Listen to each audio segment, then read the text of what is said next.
Question 3. The estimated cost of implementing the Kirwan Report recommendations statewide is $4 billion.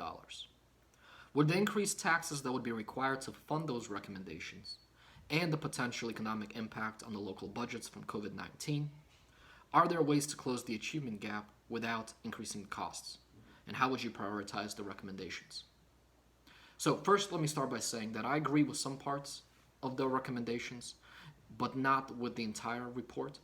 For example, I believe that supporting free pre-K is a great idea. Studies consistently show that students who start earlier and stay in class longer go further in their educational careers. So I think that is money well spent. However, the price tag of the entire report is just too great. Taxes will go up by thousands for the average family, and I believe that during these trying times, especially, that is just too much for most families.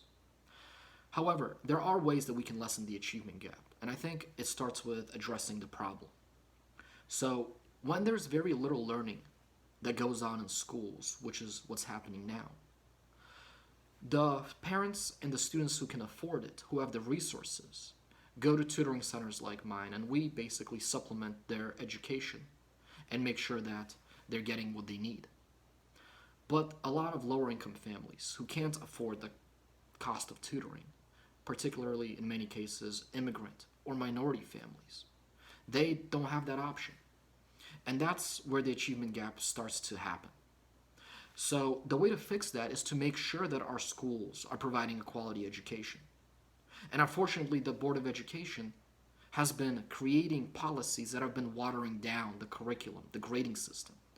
Kids nowadays don't learn grammar in schools. I bring that up a lot. But that's because that should be one of the first things they learn. If you take a look at the books they're reading, it's grades below their reading level. Just the other day, I saw that in the 9th grade high school summer reading list, they had a book that was on a 4th grade level, and we wonder, why are the reading scores dropping?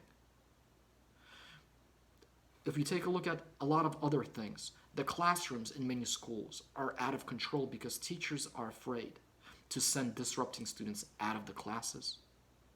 And as a result, the rest of the class suffers.